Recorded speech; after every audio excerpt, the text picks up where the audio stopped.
Welcome back to another video, guys. So today's video, I'm going to cover something that I've actually talked about in the past a little bit, but it was one of the first videos I ever put up on YouTube. So I want to kind of refine it a little bit and go over it again because I don't do it very often, and that's serrations. So I've got an order for a 5-piece kind of chef knife set, and one of the knives in the set is a bread knife, and those obviously have serrations. So in the past, I haven't done this a lot, but I've built a few of these and I got a lot of questions on it. So I wanted to just quick make a video, show you guys my process of adding serrations. And it works for bread knife, it works for steak knives, it works for even if you added a couple of these serrations to maybe like an everyday carry hunting knife, something like that. They're pretty useful and very, very, very sharp. So let me show you guys really quick the knife that we're doing this on, just to give you an idea, and I'm going to kind of show you how I set this all up and how I get it done. So this is a little bread knife design, very simple, and I've got the blade already ground to 0 edge, okay, so that's already almost sharp, okay. That's key to this, you know, get your blade obviously heat treated, finished ground, and then that's when you go ahead and add your serrations. So I'll bring the camera over here, show you how I lay this out and the tools you need to go ahead and get it done. All right, so if you've got a lot of skill, you might not have to lay this out like this, but I like to make sure each serration is perfectly separated from the next. And kind of once you get going on the grinder and putting these in, you'll see that you can kind of eyeball it as you go. But I like to lay it out on the blade with little marks so you know right where to start each grind as you go. So like I said, finished ground blade, I like to mark them out a little less than 1/4 inch apart. Like 200 thousandths is what this is set at right here. And I'm just gonna kind of lay it out and look at it. And when you're doing this, make sure you know what side of the blade you want your show side serrations to be. For me, I want them on the right side of the knife just because I think it looks cooler with my logo, and everything kind of looks cooler with those serrations. So that's why I'm going to lay it out on the opposite side, so when I actually go to grind each individual little scallop, I can see my line on the back side here of the knife as I kind of approach that contact wheel. So lay it out however you want. I just use one of these little markers and lay it out. Mark it with the calipers, tick it down. I'll show you guys in a second. And then you're ready to hit the grinder. So let me bring the camera around here and show you kind of how I have my grinder set up to go ahead and get this done. Okay, so as you can see, I've got the grinder in the horizontal position, which makes it to where your contact wheel here is up and down. That's the easiest way I found to do it. And then I put my work rest in here just kind of to give my wrist something to hold on to so you can stay nice and steady. This is the KMG TX grinder. And then I'm using the OBM small wheel attachment with their deflector bracket, which I will link below to all this stuff. And this is the smallest contact wheel that they offer, which is their 1/2 inch model. That's how I'm gonna go ahead and do it today. And, you know, if you guys don't have the tooling to do this, I'm sure you can figure out a different way than this, but that's how I'm gonna go ahead and do it. Okay, so I just went ahead and laid out these little dots right on the edge of the blade there, you can see. And that just gives you a good little visual. When you're approaching the grinder, you can watch where you're gonna make contact with that small wheel kind of the whole way, and that helps me at least keep it kind of even. Now, I've tried doing this a couple different ways as far as the spacing goes of the serrations, and the further apart you make them, the more aggressive they are because they have to get deeper into that blade to actually touch the next serration, if that makes any sense. So what I found is if you make them really far apart, that actual cutting edge and those serrations are super aggressive, and I mean, they'll cut, but you could literally go saw a tree down with it, and you don't necessarily need it that aggressive for bread. So Kind of making them a little closer together gives you smaller serrations and less aggressive serrations and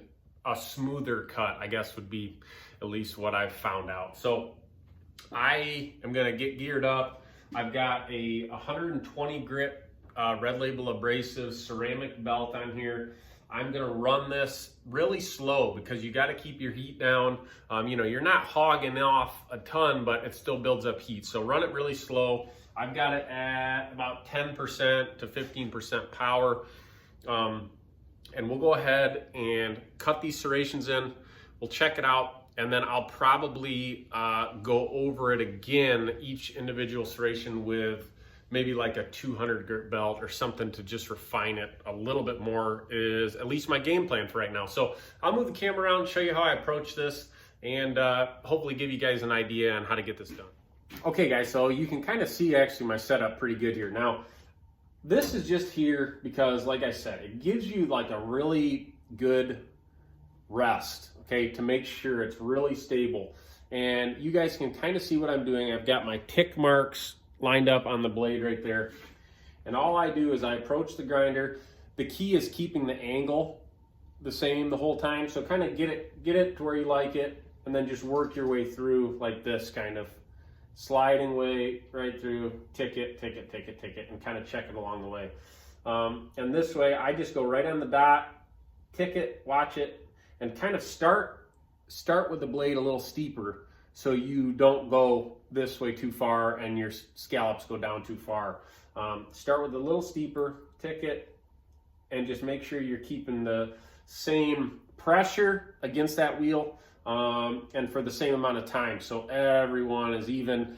And I think that's as much advice as I can give as of right now. I'm gonna get my safety glasses on and kick this on, and wish me luck.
All right, so it turned out okay.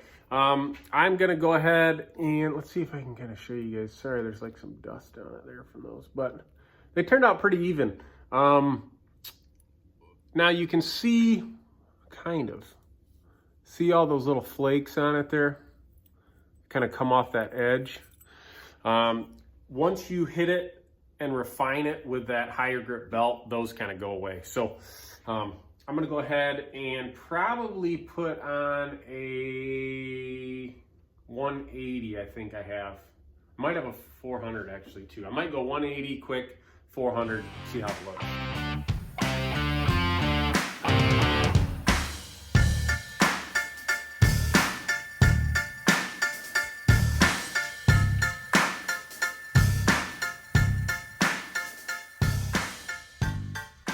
Oh, all right. Well, hey, it went okay. I don't have to remake this blade. The serrations came out good. I wish I had a fresh loaf of like sourdough bread. I could show you guys just how good these serrations work.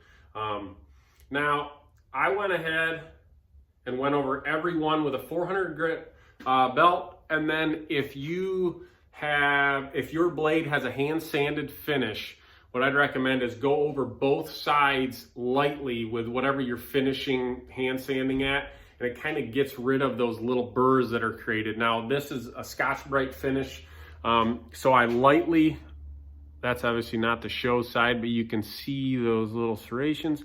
I lightly went over both sides with the Scotch-Brite, and that cleaned up in between each serration. See?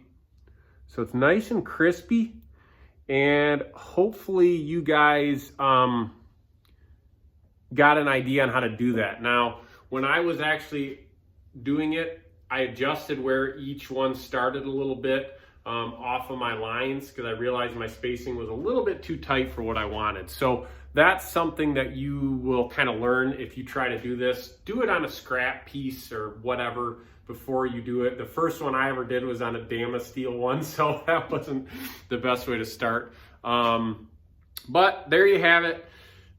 Let me know if you guys do this, and let me know what kind of knife you do it on and how they perform. Now, like I said, this style right here with how these serrations are spread out, cut bread like butter. I mean, they work really good. They're even, I mean, you could even do it a little less aggressive than this and they would still work really, really well. And I think that I haven't ever done it, but I'd like to make a bigger hunting knife or a bigger kind of maybe camp knife that has a couple inches of this serration on it, just to kind of see how it performs, because I think it would work really well at a lot of tasks. So that's today's video. If you guys have any other questions for me on this, or if you have anything you want me to cover that I haven't already covered, oh my goodness, I've made a ton of video, you guys, and I mean, if you have a question, search my videos first. And if you have any new ideas for videos, let me know. I'll try to cover it soon. And like always, thank you guys for watching. Make sure you subscribe. Links below in the description for everything I used today. And I think that wraps it up. So have a good one, guys.